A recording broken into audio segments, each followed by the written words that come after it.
बिस्मिल्लाहिर्रहमानिर्रहीम। मेरा नाम डॉक्टर सना जबीन है और मैं department of botany, division of science and technology, university of education में एज असिस्टेंट प्रोफेसर काम कर रही हूँ। सबसे पहले आपको मैं थोड़ा सा अपने बारे में बताना चाहूँगी। मैंने पंजाब यूनिवर्सिटी से BS botany, MS botany and PhD botany की है और मेरी जो फील्ड ऑफ स्पेशलाइजेशन है वो है mycology with special reference to mycorrhiza in the form of mushrooms and the fungi associated with the roots of higher plants. So I am here to teach you the course mycology and plant pathology. तो सबसे पहले मैं आपको इस course से के title से introduce करवाना चाहूँगी। Mycology is the study of fungi and plant pathology is the diseases on plants. Since this course is related to fungi, so here we will discuss about the diseases on plants caused by fungi. There are many other organisms that cause diseases in plants, for example, bacteria and viruses, but our main concern will be the diseases of fungi on plants in this course. So the main objective of this course is to introduce you to mycology, that is to introduce you with fungi and various diseases caused by these fungi on different groups of plants. This course has two parts. First one is the mycology. In mycological part, we will study about the introduction of fungi, where we will discuss about different characters of fungi with which we can differentiate the fungi from other organisms, for example, bacteria, plants, and animals. The thallus of fungi, that is how they appears, cell structure, and ultrastructure of fungi. Ultrastructure means fine structure of fungi, mostly the internal parts that can be seen with the help of scanning electron micrographs. The next part is the reproduction. Fungal reproduction involves vegetative reproduction, asexual reproduction, and sexual reproduction. So we will discuss about different types of reproduction in fungi with respect to their reproductive structures, their complete life cycle, and different forms of vegetative mycelium and their reproductive structures in the form of haploid, heterokaryotic, or diploid states. So the next part is fungal systematics.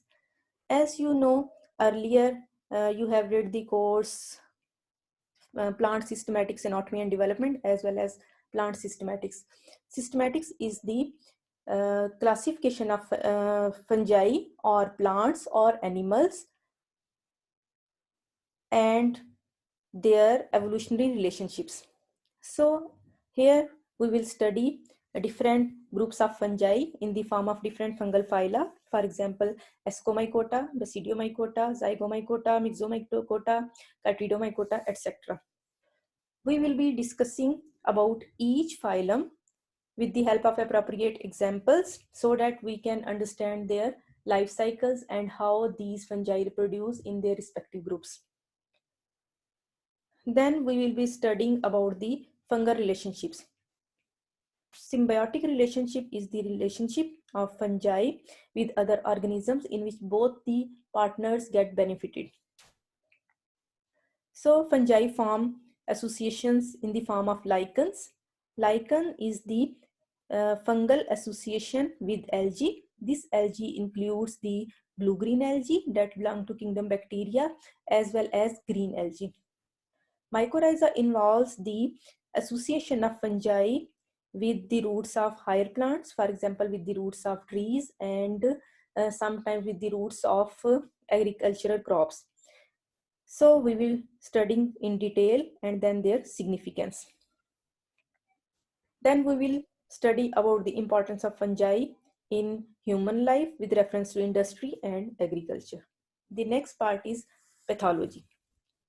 First, we will discuss about the introduction and classification of plant diseases, then symptoms, causes, and development of plant diseases, loss assessment and disease control, epidemiology and disease forecast. Epidemiology refers to the rapid spread of a disease in any field crop, And disease forecast means how you can control the disease by assessing by assessing the preliminary effects of the disease of fungi on plants. Then important disease of crop plants and fruit trees in Pakistan caused by fungi, for example, damping off, mildews, rust, smudge, and shisham dieback. Most of the part of this most of the part we will be discussing in the mycological part. For example, damping off is disease caused by first Phytophthora infestans.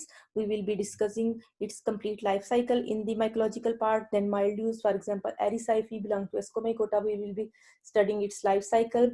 Rust and smudge are important members of Basidiomycota. We will be studying its complete life cycle. Shisham dieback is an important disease which is caused on our native plant shisham, which is indigenous to the Punjab, and this plant is suffering from diseases which is known as shisham dieback. This disease is caused by various fungal groups, including members of Basidiomycota, for example, Ganoderma. You have read the name in various courses. And for example, Fusarium and Aspergillus also involved in the formation of this disease in shisham. So this is all about our course outline. And this is the list of practicals which we will be performing in detail in the lab. So I will not discuss each here. The next part is the recommended books. This is very important part. सबसे पहले मैं आपको ये बताना चाहूंगी कि जो हमारे पास लेटेस्ट बुक है फंजाई से रिलेटेड वो है 2007 का एडिशन, और वो एडिशन है Webster and weber 2007. Here you can see in the last Webster and Weber 2007 Introduction to Fungi. This is the latest book which is published in 2007. इसके अलावा एक और बुक है जो कि फंजाई के लिहाज से बहुत इम्पॉर्टेंट है, वो है Lexopolus et al. Lexopolus, Mimes and Blackwell, which was published in 1996. Introductory Mycology. Name of the book is Introductory Mycology. This is very important. These books are very famous in mycologists, and most of our part will be covered in this from this book, these books. Then for plant pathology, a very good book by Agrios, which was published in 2005. These are the main books which will cover about 70 to 80% of our course outline. And for others, we can read these books. And one more important books, for example, if we are studying the fungi of Pakistan, these books do not have the reference. So we have to study from fungi of Pakistan for taking the examples of different fungi reported from Pakistan. And since we have the latest 2007 book, 2007, and here we are in 2020, so the difference is 13 years. Imagine आपके पास 2007 में कैसा mobile था और 2020 में कैसे mobile phones हैं, तो आप ये अंदाजा कर सकते हैं कि इतने अरसे में टेक्नोलॉजी में कितना ज्यादा डिफरेंस आया. तो अगर आप बुक्स का डाटा देखें और आजकल का डाटा देखें तो उसमें भी बहुत ज़्यादा डिफरेंस है. तो ये जो हमारे पास बुक्स हैं हम इनको रेफर तो करेंगे, इनसे हम स्टडी करेंगे क्योंकि ये हमारे पास बेसिक्स होंगी, लेकिन इसके अलावा हम लेटेस्ट नॉलेज के लिए डिफरेंट जर्नल्स को कंसल्ट करेंगे, डिफरेंट डाटा फ्रॉम इंटरनेट हम कंसल्ट करेंगे ताकि हम अपने अपडेटेड डाटा से भी वाकफियत हासिल करें, क्योंकि ये जो डाटा है इसमें अब बहुत सारी चेंजेस आ चुके हैं. आगे मैं फिर साथ साथ आपको बताऊंगी कि क्या क्या चेंजेस हैं और कहाँ कहाँ पे हमने अपने डाटा को अपडेट करके स्टडी करना है. तो ये था थोड़ा सा इंट्रोडक्शन बुक्स के बारे में. अब हम जाते हैं फंजाई के इंट्रोडक्शन की तरफ. तो फंजाई मेनली हम ऑर्गेनिजम्स को डिफाइन नहीं करते. हमने ये कभी नहीं सुना define human, define animal, define plants. इस तरह के ऑर्गेनिजम्स को हम डिफाइन नहीं कर पाते, लेकिन हम इनको बाकी ऑर्गेनिज्म से डिफरेंशिएट करने के लिए कुछ ऐसे सेट ऑफ करैक्टर्स जो हैं वो नोट कर लेते हैं, जिससे हम इनको दूसरे ऑर्गेनिजम्स या दूसरे किंगडम के ऑर्गेनिज्म से हम उनको इजीली डिफरेंशिएट कर सकें। तो फंजाई को हम अगर डिफाइन करना चाहें या दूसरे ऑर्गेनिज्म से डिफरेंशिएट करना चाहें, तो हम उनको कुछ सेट ऑफ करैक्टर्स देंगे, जिससे हम कह सकते हैं कि ये बैक्टीरिया से इस तरह डिफरेंट है, ये प्लांट से इस तरह डिफरेंट है, और ये एनिमल से इस तरह डिफरेंट है। तो सबसे पहले हम फंजाई के बारे में अगर बात करेंगे तो fungi are eukaryotes. Eukaryote means fungi are different from bacteria. Bacteria are prokaryotes. But we cannot differentiate by saying fungi are eukaryotes. These fungi cannot be differentiated on the basis of their nuclear structure from animals and plants. Then we will consider the another character, cell wall composition. The cell wall of fungi is composed of chitin, while the cell wall of bacteria is composed of peptidoglycan, and the cell wall of plants is mainly composed of cellulose, and animals lack cell wall. So it is very important feature for the characterization of fungi. Fungi are thallophytes. Thallophyte means they do not have true root, stem and leaves. Fungi are cryptogams. Cryptogams means these are spore producing organisms. You cannot see the seeds. As you see, the higher plants produce seeds, they are phanerogams, but fungi are cryptogams, means they produce spores. Spores are the propagules from which they germinate and produce the whole vegetative structure or the whole appearance of the fungal feature. Fungi are heterotrophs. Heterotroph is the mode of nutrition of fungi. Fungi depend on other organisms for their food with absorptive mode of nutrition. If we see the members of other kingdom, for example, animals are also heterotrophs, plants are autotrophs, bacteria are autotrophs as well as heterotrophs. Fungi are absorptive heterotroph, means they secrete some enzymes on their substratum, and these enzymes decompose the substratum, convert it into simpler substances, and then fungi uptake these substances in the form of nutrition.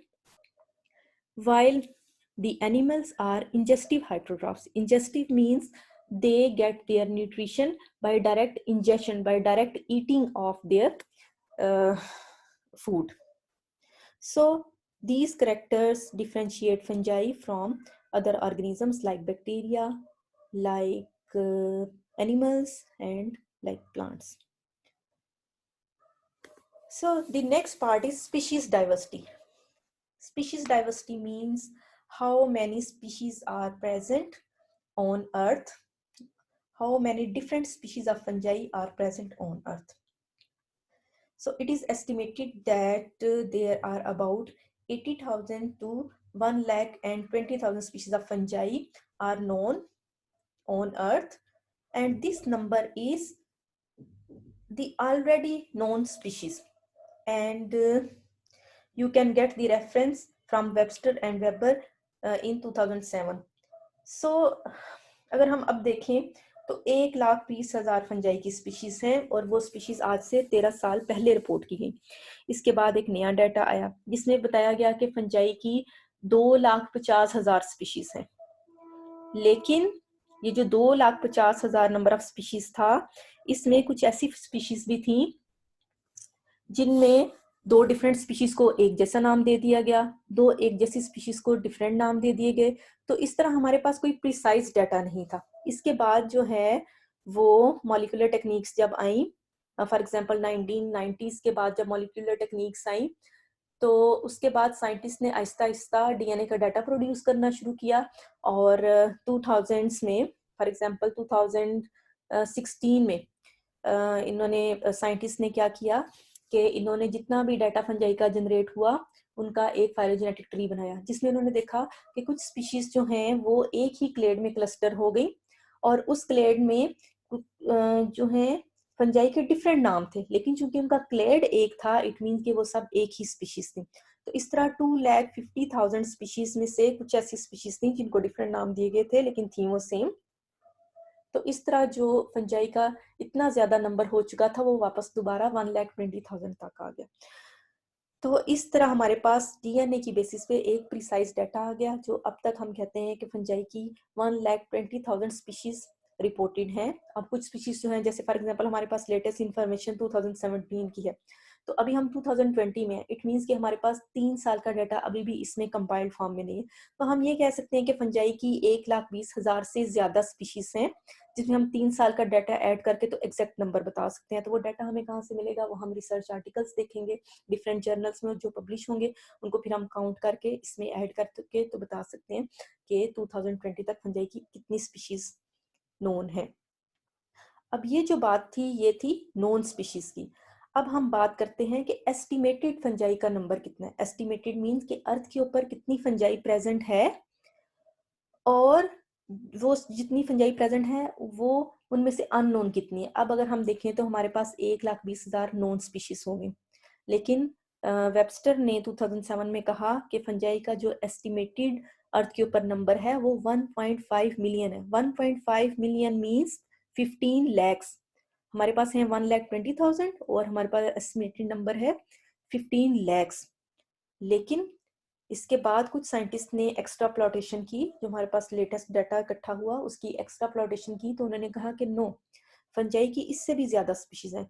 तो ये एक research article जिसका मैंने यहाँ पे एक reference show किया हुआ है, fungal diversity revisited, 2.2 to 3.8 million species, and this article is published by Hawksworth and Luking, and it is published in 2017. And these authors says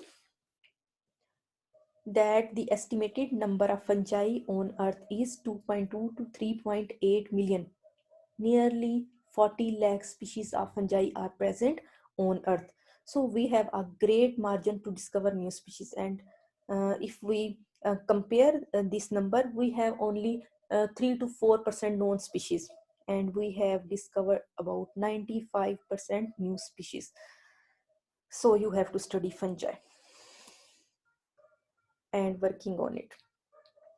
The next part is fungal nutrition. Nutrition is a very important part of living organisms. Living organisms get their food and got energy to fulfill their daily requirements. So fungi are heterotrophic. Heterotrophic means they obtain their foods from other organisms. As I told you earlier, fungi feed by absorption rather ingestion. For this purpose, fungi are saprobes, parasites and mutualists. आपने अक्सर books में पढ़ा होगा fungi are saprophytes. But if you use the term saprophytes, this term refers to only fungi decompose plants. But fungi also decompose animals. Fungi also decompose other organisms like bacteria. So we cannot say here fungi are saprophytes. We will use the general term fungi are saprobes. So this term shows that fungi get their get their food from decomposition of organic matter, and saprobes shows that fungi obtain their food from dead organic matter. This dead organic matter involves plants as well as animals. So next part is parasites. अब parasites को आप कैसे define करेंगे कि fungi जो हैं वो living organisms के ऊपर डायरेक्टली ग्रो करें, और डायरेक्टली ग्रो करके उनसे अपनी न्यूट्रिशन लेंगे, और इसके रिजल्ट में क्या होगा कि जिस होस्ट से ये न्यूट्रिशन लेंगे उसको कुछ ना कुछ नुकसान होगा। तो उसके अंदर समटाइम्स डिजीजेस कॉज हो जाएंगी, समटाइम्स उसके अंदर माल न्यूट्रिशन हो जाएगी, और फंजाई जो है उससे फायदा लेगा, लेकिन इन रिटर्न जो है वो दूसरे ऑर्गेनिजम्स को कोई फायदा नहीं होगा बल्कि उसको नुकसान होगा। तो हम कहेंगे ये फंजाई जो है ये पैरासाइट्स हैं। तो फंजाई अगर अपने किसी लिविंग होस्ट से फूड मटेरियल लेती है तो हम कहेंगे these fungi are parasites. So the next part of the fungal nutrition is mutualists. Mutualistic association in which both the partners get benefited. Fungi जो है वो अपने किसी पार्टनर से फूड मटेरियल लेगी, लेकिन इन रिटर्न उसको कुछ ना कुछ फायदा देगी। For example lichens, fungi lichens की फॉर्म में क्या करेंगी कि जो लाइकन में एल्जी इन्वॉल्व होती है, एल्जी जो है वो ब्लू ग्रीन एल्जी भी हो सकती है और ग्रीन एल्जी भी। तो आपने ऑलरेडी डाइवर्सिटी ऑफ प्लांट्स में पढ़ा हुआ है कि ग्रीन एल्जी और ब्लू ग्रीन एल्जी जो है वो फोटोसिंथेटिक हैं और मोस्टली जो है वो ऑक्सीजन प्रोड्यूस करते हैं, और अर्थ के ऊपर बहुत सारी ऑक्सीजन जो है वो एल्जी या ब्लू ग्रीन एल्जी से प्रोड्यूस होगी। तो फंजाई क्या करते हैं कि अपने फूड मटेरियल लेने के लिए बीइंग हेटेरोट्रॉफ ये क्या करेंगे कि ये एल्जी के साथ अपना एसोसिएशन बनाएंगे, और एसोसिएशन में क्या होगा कि फंजाई एल्जी से कार्बोहाइड्रेट लेगा जो कि वो फोटोसिंथेटिक के रिजल्ट में प्रिपेयर करेंगे, और इन रिटर्न एल्जी को प्रोटेक्शन प्रोवाइड करेगा। तो ये जो लाइकन्स हैं ये ज्यादातर ऐसे एटमॉस्फेयर में ग्रो करते हैं जहाँ पे एक्सट्रीम कंडीशंस हो, फॉर एग्जांपल जहाँ पे वाटर अवेलेबिलिटी ना हो, बहुत ज्यादा डेसिकेशन के चांसेस हो, तो वहाँ पे एल्जी का ग्रो करना मुश्किल होगा। तो फंजाई क्या करेगी, एल्जी के साथ एसोसिएशन बनाएगी। फंजाई जो है वो इर्द गिर्द एयर से वाटर एब्जॉर्ब करेगी, और वो इस तरह क्या करेगी कि एल्जी को एक किस्म की डेसिकेशन से प्रोटेक्शन प्रोवाइड करेगी। इसके अलावा फंजाई जो है वो एल्जी के ऊपर एक अपनी लेयर बना लेगी, तो इस तरह एल्जी के जो सेल्स हैं वो फंजाई के थैलस के अंदर ग्रो करेंगे। तो इस तरह फंजाई एल्जी को प्रोटेक्शन देगी, उसको मॉइस्चर देगी, और इन रिटर्न एल्जी से अपना फूड मटेरियल लेगी। इसके अलावा म्यूचुअलिस्टिक एसोसिएशन की एक एग्जांपल जैसे मैंने आपको बताया माइकोराइजा। माइकोराइजा में क्या होगा कि फंजाई जो है वो प्लांट से फूड मटेरियल लेगी, प्लांट भी फोटोसिंथेटिक हैं, अपना फूड मटेरियल प्रिपेयर करेंगे। तो उसमें क्या होगा कि फंजाई प्लांट के फोटोसिंथेट्स लेगी in the form of carbohydrates, और इन रिटर्न प्लांट्स को ये क्या करेगी कि प्लांट्स की रूट्स के साथ अगर इसने एसोसिएशन बनाया हुआ है तो क्या करेगी कि फंजाई भी सॉइल के अंदर ग्रो कर रही है, प्लांट्स की रूट्स भी सॉइल के अंदर हैं, तो फंजाई क्या करेगी, दूर दराज से वाटर, इसके अलावा नाइट्रोजन एंड फास्फोरस अक्यूमुलेट करेगी, अब्सॉर्ब करेगी और प्लांट को प्रोवाइड करेगी। तो प्लांट से क्या करेगी ये, इन रिटर्न प्लांट से कार्बोहाइड्रेट लेगी। तो इस तरह दोनों पार्टनर्स को बेनिफिट मिल रहा है। तो इसे हम कह सकते हैं कि फंजाई जो है वो अपना फूड मटेरियल म्यूचुअलिस्टिक एसोसिएशन की फॉर्म में भी लेता है। तो अब हम चलते हैं नेक्स्ट पार्ट की तरफ जो है वेजिटेटिव स्टेट। तो एक ऑर्गेनिज्म की जो हम अपीयरेंस देखते हैं वो उसकी वेजिटेटिव स्टेट होगी। फंजाई जो हैं वो सेलुलर फॉर्म में भी होंगे, वो हाइफल फॉर्म में भी होंगे। सेलुलर मीन फॉर एग्जांपल आप प्लांट का एक सेल देखते हैं, सेल जो है वो ज्यादातर आइसोडायमेट्रिक होता है या समटाइम ग्लोबोस होता है, समटाइम्स इलिप्टिकल भी हो सकता है। तो इस तरह की जो यूनिसेलुलर फॉर्म्स होंगी तो उनको हम कहेंगे कि these are cellular fungi. For example आपने ईस्ट का नाम सुना होगा जो कि सैक्रोमाइसीस उसका साइंटिफिक नेम है, जिससे आप चीज वगैरह भी बनाते हैं, बेकरी में उसकी बहुत इंपॉर्टेंस है। तो आपने इसके बडिंग के बारे में भी पढ़ा होगा, तो अगर आप उसको इमेजिन करें तो आपने देखा होगा कि एक सेल जो है उससे एक बड निकलता है और फिर आगे जो है वो 2 सेल्स बनते हैं। तो इस तरह के जो फंजाई हैं वो सेलुलर फंजाई। तो हाइफी जो है वो हम उस स्ट्रक्चर को कहते हैं जो कि सेलुलर फॉर्म तो होगी, लेकिन चूंकि ये जो सेल्स हैं ये इलोंगेटेड फॉर्म में होंगे, थ्रेड लाइक स्ट्रक्चर्स होंगे, तो हम कहेंगे कि दीज आर हाइफी। तो ये जो हाइफी हैं ये थ्रेड लाइक स्ट्रक्चर होंगे। अगर इन थ्रेड लाइक स्ट्रक्चर का बहुत सारा क्लस्टर बना होगा तो हम इसे कहेंगे दिस इज माइसीलियम। तो हाइफी और mycelium is the filamentous form of fungi. तो ये जो हाइफी हैं ये कोइनोसिटिक भी हो सकते हैं और एकोइनोसिटिक भी। आप इसको कोइनोसिटिक भी कह सकते हैं और सिनोसिटिक भी कह सकते हैं। इंग्लिश में ये सिनोसिटिक है, लेकिन चूंकि ये ग्रीक वर्ड से वर्ड निकला हुआ है कोइन, तो इसको आप कुछ भी पढ़ सकते हैं, कोइनोसिटिक और सिनोसिटिक। तो coenocytic means fungi are the mycelium or hyphae is aseptate. Aseptate mean there are no cross walls. जो इसका आपको एक थ्रेड लाइक स्ट्रक्चर नजर आ रहा होगा वो बिल्कुल एक पाइपलाइन की तरह होगा, उसके अंदर कोई भी क्रॉस वॉल्स नहीं होंगी, कोई भी उसके अंदर पार्टीशन नहीं होगी। आप उसको कहेंगे मल्टी सेलुलर क्योंकि उसके अंदर बहुत सारे न्यूक्लियाई प्रेजेंट होंगे, लेकिन आप उसे कहेंगे कि इसके अंदर क्रॉस वॉल नहीं है, तो ये है कोइनोसिटिक। और acoenocytic means fungi are aseptate. Fungi are aseptate is acoinocytic. Fungi are septate is acoinocytic. यानी कि अगर फंजाई के एक थ्रेड के अंदर सेप्टा प्रेजेंट होंगे तो आप कहेंगे कि ये एकोइनोसिटिक है। तो अगर उसके अंदर क्रॉस वॉल्स होंगी तो वो एकोइनोसिटिक होगी, और ये जो क्रॉस वॉल्स होंगी इसके रिजल्ट पे आप कह सकते हैं कि ये फंजाई मोनोकैरियोटिक हैं, डाइकैरियोटिक हैं, डिप्लॉइड हैं या मल्टीन्यूक्लिएटेड हैं। इसके अलावा फंजाई की जो वेजिटेटिव स्टेट है वो नॉन मोटाइल फॉर्म में होती है। ज़्यादातर फंजाई की जो वेजिटेटिव स्टेट है वो नॉन मोटाइल फॉर्म में होती है, यानी कि वो मूव नहीं कर सकते। लेकिन जब इनके अंदर रिप्रोडक्शन होती है, फॉर एग्जांपल काइटिडोमाइकोटा के मेंबर्स जो हैं वो मोटाइल स्पोर्स भी प्रोड्यूस करते हैं। तो मोटाइल स्पोर्स यानी कि वो मूव करते हैं, उनके फ्लैजेला होंगे। तो इस तरह मोटाइल फॉर्म्स फंजाई में तो होंगी, लेकिन वो उसकी रिप्रोडक्टिव स्टेट्स को रिप्रेजेंट करेंगी, ना कि उसकी वेजिटेटिव स्टेट को रिप्रेजेंट करेंगी। तो ये जो आप पिक्चर देख रहे हैं, इसमें आप ए में देखें, ए में आपको ए सेप्टेट हाइफी नजर आ रहे हैं, ये देखें। इसके अंदर कोई भी सेप्टा आपको नहीं नजर आ रहा।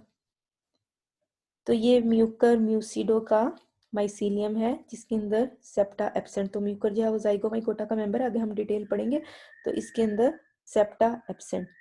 तो ये जो आपको बी नजर आ रहा है, बी को अगर आप देखें तो इसके अंदर ये आपको क्रॉस वॉल नजर आ रही है, ये आपको क्रॉस वॉल नजर आ रही है, ये आपको क्रॉस वॉल नजर आ रही है। तो ये जो है ये सेप्टेट फंजाई को रिप्रेजेंट कर रहे हैं। तो मोस्टली जो हमारी हायर फंजाई है, एस्कोमाइकोटा और बेसिडियोमाइकोटा के मेंबर्स, उनके जो वेजिटेटिव माइसीलियम है उसके अंदर सेप्टा प्रेजेंट होंगे। ये आपको जो सी में नजर आ रहा है ये है यीस्ट। तो यीस्ट जो है ये यूनिसेलुलर आपको नजर आ रही है। इसके अलावा अगर आप ये देखें, ये भी आपको यीस्ट नजर आ रही है। तो ये डायरेक्ट जो है वो फिशन से डिवाइड कर रहे हैं, इसे आप बडिंग भी कह सकते हैं। तो ये बडिंग से आपको यूनिसेलुलर फॉर्म्स नजर आ रही है। इसके अलावा आप ये नेक्स्ट अगर आप देखें तो इसके अंदर ये सोडो हाइफी है। सोडो हाइफी मीन के इसके अंदर एक टाइम में सेलुलर फॉर्म भी है और थोड़े से इलोंगेटेड स्ट्रक्चर भी नजर आ रहे हैं, यानी कि ये हाइफी को रिप्रेजेंट कर रहा है और ये सेल को रिप्रेजेंट कर रहा है। अब ना तो ये बिल्कुल इस जैसा है, ना ये बिल्कुल इस जैसा है। तो इस तरह हम ये कह सकते हैं कि दीज आर सोडो हाइफी। तो कुछ ऐसे भी फंजाई हैं जिनको अगर आप देखें तो उनका स्ट्रक्चर ऐसा होगा। तो ये पूरा एक ऑर्गेनिज्म को रिप्रेजेंट कर रहा है थैलस। तो ये जो है पूरा एक पार्ट, ये पूरा एक फंजाई, फॉर एग्जांपल राइजोफाइलेक्टिस रोजिया, ये इसका एक कंप्लीट थैलस है जिसमें इसका ये सेंट्रल पार्ट है। इसके अलावा ये इसके आपको इर्द गिर्द अपेंडेजेस नजर आ रहे हैं। इसके अलावा कुछ ऐसे फंजाई भी हैं, फॉर एग्जाम्पल ये आप जी में देखें तो ये है प्लाज्मोडिया ऑफ प्लाज्मो डाइफोरा ब्रासिकी। तो इसमें क्या होगा कि ये रूट सेल के अंदर इसका माइसीलियम प्रेजेंट है। तो ये जो है ये फंजाई के डिफरेंट टाइप के थैलस हैं और ये इनकी आप ऑकरेंस भी देख सकते हैं कि किस तरह किसी थैलस के अंदर ये ग्रोथ कर सकते हैं। इसके अलावा एक और मैं यहाँ पे आपको इंपॉर्टेंट बात कहना चाहूंगी कि कुछ फंजाई ऐसे भी हैं जो कि डाइमॉर्फिक स्टेट में एग्जिस्ट करते हैं। फॉर एग्जाम्पल अगर वो अपने लिविंग होस्ट के अंदर होंगे तो वो सेलुलर फॉर्म में होंगे, अगर वो आउटसाइड दी होस्ट होंगे तो वो हाइफल फॉर्म में होंगे। तो इस तरह फंजाई की डाइमॉर्फिक फॉर्म भी मौजूद होती है। तो आप इससे फिर फंजाई के वेजिटेटिव स्ट्रक्चर का अंदाजा कर सकते हैं कि उसके अंदर कितनी ज्यादा डाइवर्सिटी है। नेक्स्ट हम चलते हैं सेल वॉल की तरफ। तो सेल वॉल जो है, जैसे हमने ऑलरेडी डिस्कस किया, फंजाई की जो सेल वॉल है वो काइटिन की बनी होगी। तो जिन ऑर्गेनिज्म में काइटिन होगा हम उसे कह सकते हैं कि these are true fungi. True fungi means they belong to kingdom fungi. अगर आप टू किंगडम सिस्टम देखें तो उसके अंदर फंजाई की अलग किंगडम नहीं है, लेकिन चूंकि फंजाई के अंदर सेल वॉल प्रेजेंट है तो साइंटिस्ट ने उसको प्लांट के साथ इनकॉर्पोरेट किया। लेकिन उसके बाद अगर हम लेटेस्ट सिस्टम देखें तो उसमें फंजाई की सेल वॉल काइटिन होने की बिना पर फंजाई को एक अलग किंगडम में प्लेस कर दिया गया, किंगडम फंजाई में। तो जो किंगडम फंजाई में फंजाई प्लेस की गई उसको हम कहते हैं यू माइकोटा, यानी कि ट्रू माइकोटा, ट्रू फंजाई। तो जिनकी सेल वॉल काइटिन की होगी वो होगी ट्रू फंजाई। इसके अलावा कुछ ऐसे ऑर्गेनिजम्स भी हम फंजाई में स्टडी करते हैं जिनकी सेल वॉल काइटिन की नहीं बल्कि एक और कंपाउंड है ग्लूकेन। ग्लूकेन जो कंपाउंड है वो काइटिन और सेलुलोज की एक इंटरमीडिएट स्टेट है। तो ये जो ग्लूकेन है ये काइट्रीडियोमाइकोटा के मेंबर्स के अंदर प्रेजेंट होता है। तो काइट्रीडियोमाइकोटा भी किंगडम फंजाई के अंदर इंक्लूड किया जाता है क्योंकि इसके अंदर ग्लूकेन जो है वो उसके साथ साथ कुछ मॉलिक्यूल्स काइटिन के भी प्रेजेंट हैं जिसकी वजह से हम इसे फंजाई के अंदर स्टडी करते हैं। इसके अलावा भी इसके बहुत सारे कैरेक्टर्स हैं जो कि इसको किंगडम फंजाई के साथ रिलेट करते हैं, लेकिन ग्लूकेन के साथ काइटिन की प्रेजेंस भी इसको किंगडम फंजाई के अंदर प्लेस करती है। इसके अलावा नेक्स्ट जो है वो सेलुलोज। तो वो माइकोटा के मेंबर्स जो हैं उनके अंदर सेल वॉल सेलुलोज की बनी होगी। अब आपको पता है कि सेलुलोज जो है वो प्लांट सेल का एक इंपॉर्टेंट फीचर है, ना कि फंगल सेल का। तो इस तरह अगर हम देखें तो ये जो ओवोमाइकोटा है, इस ग्रुप को आप एक अलहदा किंगडम में प्लेस कर सकते हैं। तो अगर आप लेटेस्ट क्लासिफिकेशन देखें, रुगेरो एट आल 2015, तो उसमें इन्होंने क्या किया है कि ये जो ओवोमाइकोटा है इसको किंगडम क्रोमिस्टा में रख दिया गया। तो वो आगे हम डिटेल पढ़ेंगे कि किंगडम क्रोमिस्टा में क्यों रखा गया, तो फिर आगे हम इसको डिस्कस करेंगे। तो इसकी सेल वाल जो है ओवोमाइकोटा की सेल वाल सेलुलोज की बनी होगी, काइटिडोमाइकोटा की ग्लूकेन की, और यूमाइकोटा की काइटिन की। तो जो मेन फंजाई की सेल वाल है वो काइटिन की है, और उसे हम कहेंगे ट्रू माइकोटा, यानी कि ट्रू फंजाई। तो ये जो बाकी ऑर्गेनिजम्स हैं इनको हम ट्रू फंजाई से थोड़ा सा डिफ्रेंशिएट कर सकते हैं। इसके बाद आ जाता है न्यूक्लियर स्टेटस। तो फंजाई जो हैं वो मल्टी न्यूक्लिएटेड होंगे। फॉर एग्जांपल अगर उनके हाइफी के अंदर क्रॉस वॉल नहीं होंगी तो इस तरह उसके एक थ्रेड लाइक स्ट्रक्चर के अंदर बहुत सारे न्यूक्लियाई प्रेजेंट होंगे, तो हम कहेंगे कि fungi are multinucleated. But हम ये नहीं कहेंगे कि ये जो है ये यूनिसेलुलर है। तो जब उसके अंदर बहुत सारे न्यूक्लियाई होंगे, इट मीन्स उसके अंदर न्यूक्लियर माइटोसिस हो रहा है, इट मीन्स उसके अंदर सेल डिवीजन हो रही है। लेकिन चूंकि उसके अंदर कह लें कि साइटोकाइनेसिस नहीं है, साइटोप्लाज्म की डिवीजन नहीं है, तो हम कहेंगे कि these are multicellular and multinucleated hyphae. इसके अलावा कुछ ऐसे हाइफी जिनके अंदर सेप्टा प्रेजेंट होंगे, हम कहेंगे these are dikaryotic forms. Dikaryotic means कि उसके अंदर दो सेप्टा के दरमियान जो स्पेस होगी उसके अंदर टू न्यूक्लियाई होंगे। तो जो टू न्यूक्लियाई होंगे उनको हम 2n नहीं कहेंगे, क्योंकि वो दोनों न्यूक्लियाई कंबाइंड फॉर्म में नहीं है, दोनों अलग-अलग फॉर्म में होंगे। तो कुछ फंजाई के हाइफी के अंदर एक सेल में 2 न्यूक्लियाई प्रेजेंट हो, हम इस स्टेट को कहेंगे डाइकैरियोटिक स्टेट। अब ये जो डाइकैरियोटिक स्टेट है उसके अंदर जो दोनों न्यूक्लियाई होंगे वो जेनेटिकली आइडेंटिकल भी हो सकते हैं और अनआइडेंटिकल भी। अगर वो आइडेंटिकल होंगे तो हम उन्हें कहेंगे कि दीज आर होमोकैरियोटिक, अगर वो अनआइडेंटिकल होंगे तो दीज आर हेट्रोकैरियोटिक हाइफी।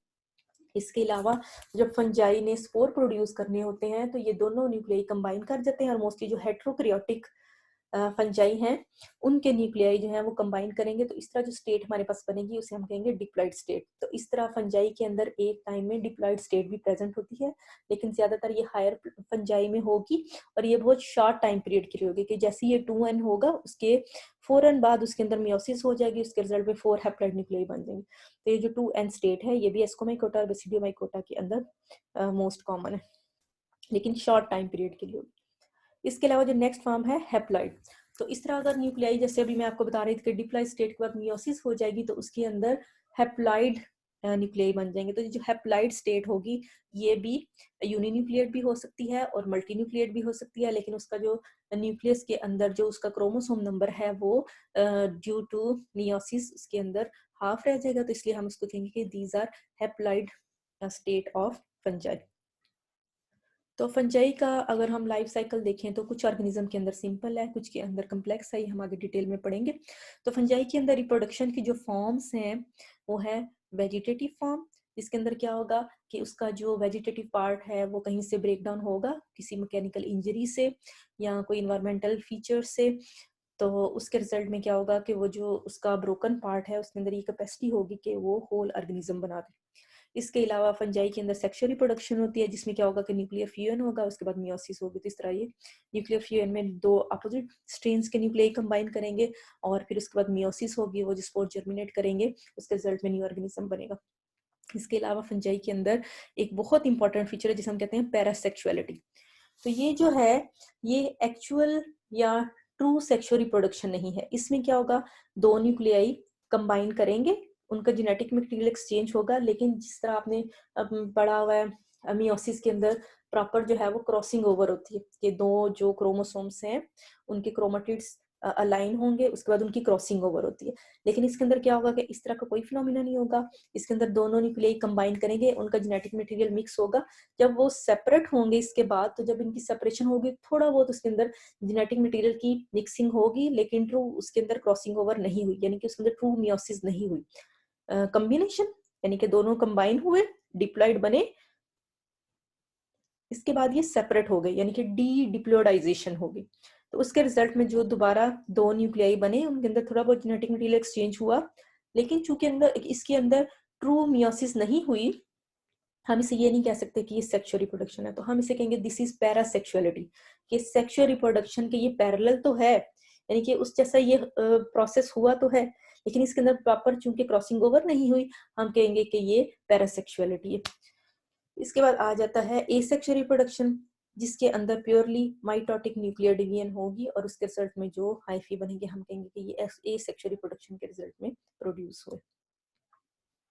तो नेक्स्ट हम चलते हैं प्रोपोग्यूल्स एंड स्पोरोकार्प्स की तरफ। तो प्रोपोग्यूल्स हम ऐसे स्ट्रक्चर को कहते हैं जो कि एक ऑर्गेनिज्म की फ्लरिशमेंट में हेल्प करता है। फॉर एग्जांपल प्लांट्स में आपने देखा होगा कि सीड्स जो हैं वो उनके प्रोपोग्यूल्स होते हैं। तो फंजाई के अंदर जो प्रोपोग्यूल्स हैं वो माइक्रोस्कोपिक स्मॉल स्पोर्स होंगे, जो कि एक टाइम में मिलियंस भी प्रोड्यूस हो सकते हैं। तो ये जो स्पोर्स हैं इनको हम प्रोपोग्यूल्स भी कह सकते हैं। और ज्यादातर ये जो स्पोर्स हैं ज्यादातर ग्रुप्स में नॉन मोटाइल है, लेकिन कुछ ऐसे फंजाई भी हैं जिनके अंदर मोटाइल प्रोपोग्यूल्स या मोटाइल स्पोर्स भी प्रोड्यूस होते हैं। जैसे मैंने आपको ऑलरेडी बताया कि काइट्रिडोमाइकोटा के मेंबर्स में मोटाइल स्पोर्स प्रोड्यूस होते हैं। अगर हम ओवोमाइकोटा की बात करें जो कि यूमाइकोटा में नहीं आता, उसके अंदर भी बाइफ्लैजिलेटेड ज़ूस्पोर्स प्रोड्यूस होते हैं। तो नेक्स्ट हम जाते हैं स्पोरोकार्प्स की तरफ। तो स्पोरोकार्प्स क्या होते हैं? These are macroscopic spore bearing structures, यानी कि ये मैक्रोस्कोपिक यानी कि जिसको आप नेकेड आई से देख सकते हैं। फॉर एग्जांपल आपने मशरूम देखी होगी, मशरूम जो है वो बेसिडियोमाइकोटा का स्पोरोकार्प है, आप इसको बेसिडियोकार्प भी कह सकते हैं। इसके अलावा कुछ ऐसे फंजाई हैं जो कि माइक्रोस्कोपिक स्पोरोकार्प्स प्रोड्यूस करते हैं, जिनको आप नेकेड आई से तो नहीं देख सकते, लेकिन आप अगर स्टीरियो माइक्रोस्कोप आपके पास हो तो आप उससे देख सकेंगे। इसके अलावा आप उसको मैग्नीफाइंग ग्लास से देख सकते हैं। कुछ ऐसे फंजाई हैं जिनके बहुत माइन्यूट होते हैं कि आप उसको माइक्रोस्कोप की मदद से देखेंगे। तो these are spore bearing structures. और ये जो हैं ये एस्कोमेटा की फॉर्म में होंगे। अगर वो एस्कोमाइकोटा के स्पोर बियरिंग स्ट्रक्चर हैं, जैसे आपने कप फंजाई देखी होगी, मे भी किसी बुक के अंदर आपने देखी होगी, तो वो होंगे एस्कोमेटा। आप उसे स्पोरोकार्प जनरल भी कह सकते हैं, लेकिन चूंकि ये एस्कोमाइकोटा को बेसिडियोमाइकोटा से डिफरेंशिएट नहीं कर पा रहा, तो आप एस्कोमाइकोटा के स्पोरोकार्प को कहेंगे एस्कोमेटा। बेसिडियोमाइकोटा के स्पोरोकार्प को आप कहेंगे बेसिडियोमेटा। और कुछ ऐसे भी हैं जिनके अंदर स्पोरोकार्प प्रोड्यूस होते हैं, लेकिन वो स्पेशलाइज्ड नहीं होते। फॉर एग्जांपल आपने राइजोपस का लाइफ साइकिल पढ़ा हो, तो उसके अंदर आप जो स्पोरेंजिया बनाते हैं वो भी एक किस्म के स्पोरोकार्प्स हैं, यानी कि स्पोरेंजिया भी स्पोर बीरिंग स्ट्रक्चर्स हैं जो कि स्पोरोकार्प्स।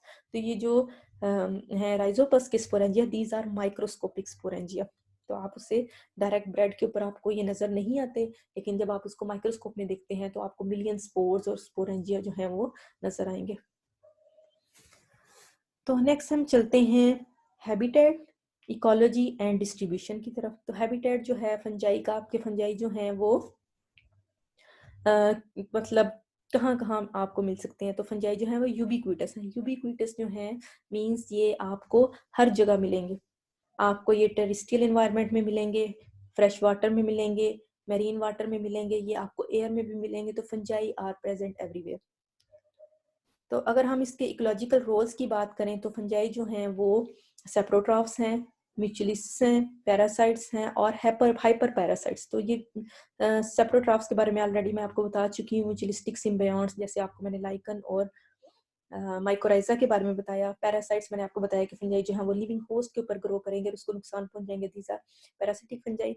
और हाइपर पैरासिटिक हम ऐसे फंजाई को कहते हैं कि जो अगर किसी होस्ट के ऊपर ग्रो करते हैं, जहाँ मतलब किसी होस्ट को नुकसान पहुंचा रहे हैं और इन रिटर्न वो जो होस्ट है वो भी किसी को नुकसान पहुंचा रहा हो, तो उसको हम कहते हैं दिस इज हाइपर पैरासिटिज्म। तो नेक्स्ट जो है वो है फंगल डिस्ट्रीब्यूशन। तो फंजाई जो है वो कॉस्मोपोलिटन मींस के ये आपको पूरी दुनिया में हर जगह मिलेगी, हर कंट्री में आपको मिलेगी। तो fungi are cosmopolitan in distribution. This is all about general characters of fungi. I hope you understand some part of this presentation. If you have any question, you may send me any text or send me email, which we will discuss later. Thank you.